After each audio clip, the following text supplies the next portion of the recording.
going to take a little walk in the woods here on this trail.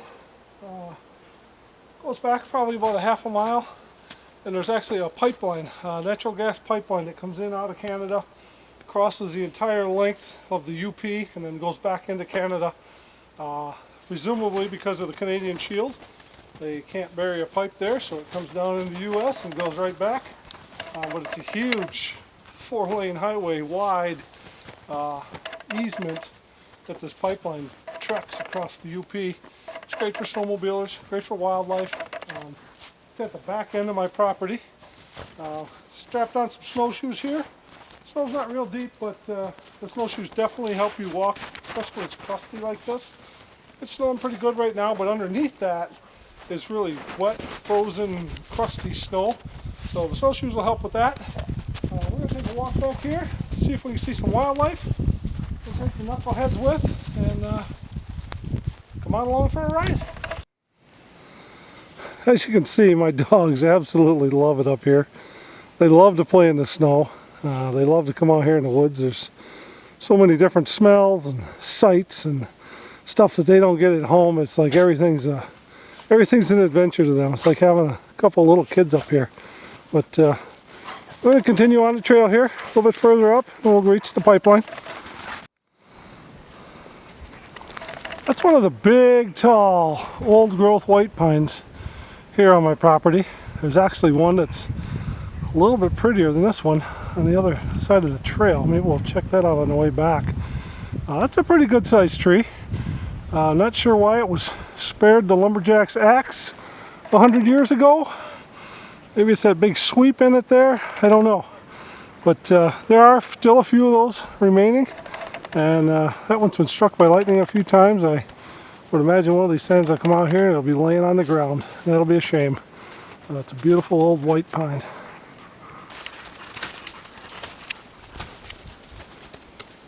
Well, this is it. This is the pipeline.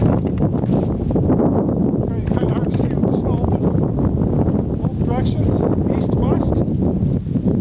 Comes down the North Shore of Lake Superior, around Duluth Superior, across the top of Wisconsin, and then the entire length of the UP. And I believe it cuts back into Canada then, somewhere around the Soo. So it bypasses pretty much all of Lake Superior by coming down here, and bypasses the Canadian Shield, which is basically a granite. There is no topsoil up there, it's just granite. It'd be almost impossible to bury a pipeline there. So it comes down here. Like I said, it's great for wildlife. They keep it fairly clear. I suppose every once in a while they do mow it and probably chop some of these trees down. I would guess that someday they'll be back and trim some of those. They do fly it a lot. You'll hear planes out here, and they're checking for whatever. I don't even know.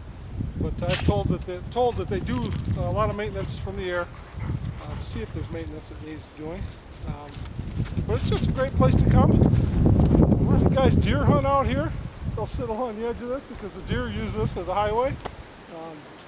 I just like to come out here and check it out, go for a walk. It's a nice little loop, about 1.5 miles around here, back down another trail back to camp.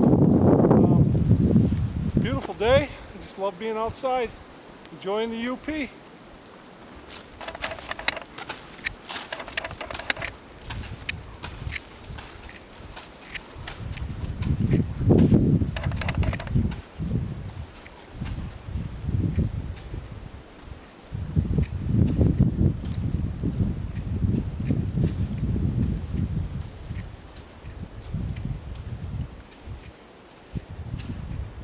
This white pine right here, you can see the bark is all stripped off of it.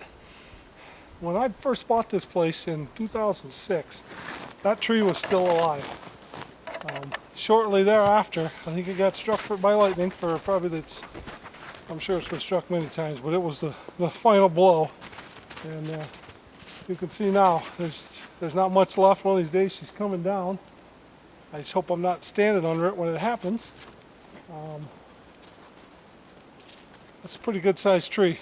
Old growth, white pine. Shame to see it go, but it's probably a couple 100 years or more old. Maybe if it ever does fall down, I'll come out and try to count some rings on it or something.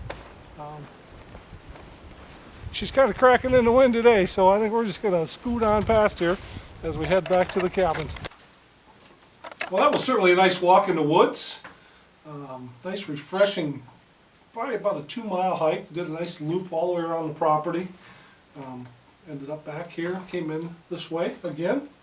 Didn't see any wildlife. I did hear some woodpeckers, did not see them. My dogs are completely zonked right now. I suppose started out running way ahead of me, and then they'd come back and then they'd run ahead again. So they probably went 4 miles on their hike. By the last half mile or so, they ended up following me because I think they finally realized that walking in the snowshoe tracks was a whole lot easier than breaking trail all the way.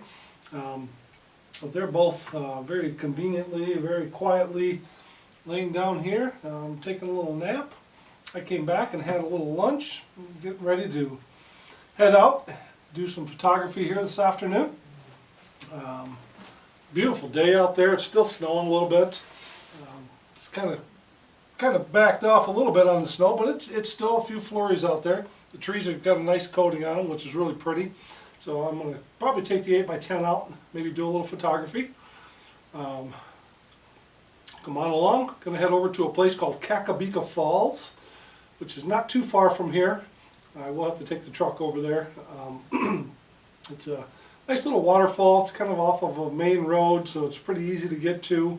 It's not a real big waterfall like Bond Falls or Agate Falls that get a lot of traffic, especially on day like today. There's probably a lot of snowmobilers out there, but I would assume Kakibika is probably going to probably have the place to ourselves, I'm hoping. So we will see. You might notice I am carrying a piece. It's a 1911 45 ACP. I do carry it up here, and a lot of people ask why I'm so paranoid that I carry a gun. And I'll tell you a story that happened to me about 10 years ago. I was over at Lake Superior, over in the Ontonagon area, north of there a ways, out on the shore of Lake Superior. It was probably mid to late March. I think my boys were probably on spring break at the time. They were both still in high school. We came up here and we brought a dog. At the time we only had one dog, and her name was Sophie. And we were out messing around on the lake shore. There was still a lot of snow, a lot of ice there, and it was probably in the 40s, but it was kind of a dreary, cold day. And we were just out there messing around. I was taking some photos. We were just kind of playing on the ice and stuff. And I happened to notice, off in the distance, probably, I don't know, maybe a couple 100 yards away, I saw something moving. And I got to looking at it, and I had binoculars with me, and I got the binoculars up there, and man, sure enough, it was a wolf. So he definitely had seen me. He was kind of pacing along the shoreline, along some trees. I kind of kept my eye on him. Had the dog close to me. I ended up putting a leash on her and bringing her a little bit closer so I could keep an eye on her. And this wolf kept kind of darting in and out of the woods. He was kind of moving somewhat parallel to us, but he would jump into the woods and disappear for a while, and then he'd come back out on the shore, and I'd see him again. He'd be a little bit closer, and kept doing that. It probably went on for a half hour or so. And we messed around there for a while, and decided we were gonna head out. So we kind of took this trail. It was actually along the Firesteel River. Took this trail back to where we had parked the Jeep. It was off a just 2-track gravel road. We hadn't seen the wolf in 15-20 minutes as we were walking back. And I did have my dog on a leash at that point. And got back to the Jeep and put the boys jumped in the Jeep, and I put Sophie in the back. And I was outside the Jeep changing my boots because they're all muddy. And as I'm standing there, 10 yards away, come flying out of the woods, full speed ahead, is this wolf. And he ran straight across the road, like I said, probably 10 yards from me, maybe 15, but no further than that. Ran right across the road and into the woods on the other side of the road. And I thought, man, that sucker he was sending me a message. And I got back here to the cabin and we were talking about it, and I was thinking, man, I sure wish I'd have had a lens. I could have got a good photo of the wolf. But I did get some photos, but I didn't have nearly a big enough telephoto lens to get it. They're talking about it and thinking about it, and come to find out, my dog was in heat, and she must have just started her heat cycle, and I'm sure that's what that wolf was after. I don't think it would have ended well for her if she would have been outside the Jeep when the wolf approached from the woods and jumped across the road in front of us there.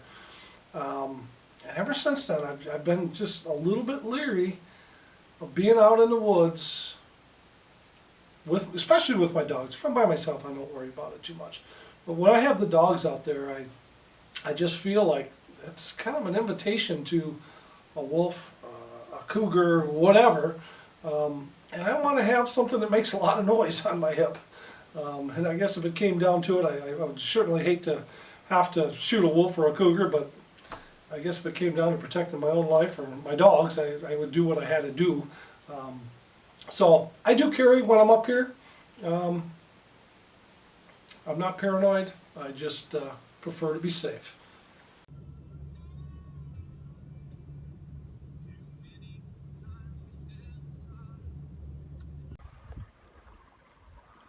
So this is the trail to Kakibika Falls.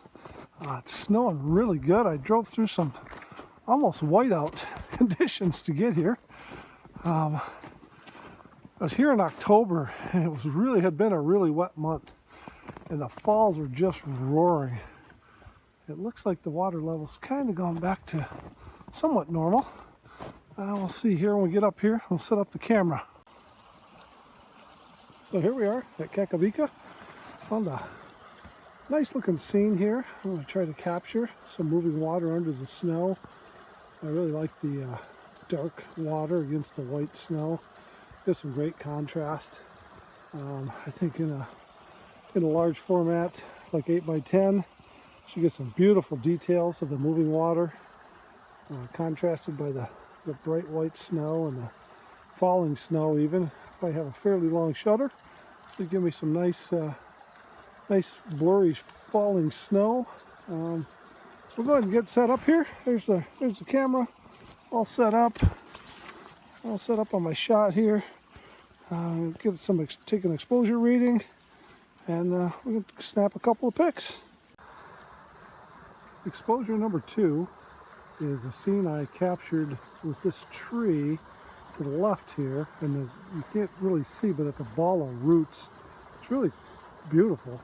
I took that photo in the fall when the leaves were in full color, so I thought I'd come back and try to get this scene again with some snow on the ground, and I think it's just as beautiful. I'll try to post that picture of the fall shot so you can kind of see what we're talking about. And I'll show you under the hood here what we're looking at. It's kind of hard to see on here. We've got a big hot spot, but that's the scene in the ground glass. So anyhow, I'm going to take some exposure readings, and we'll take another shot.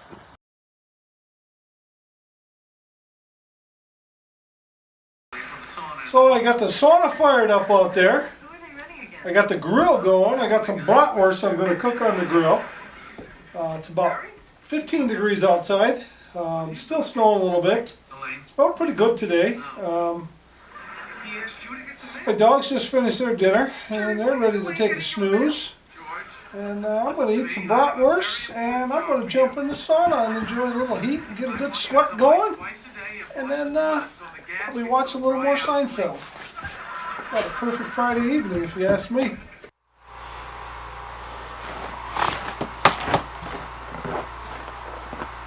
It's about 10 degrees. It's freezing cold. The sauna's hot. That's where I'm headed. See ya.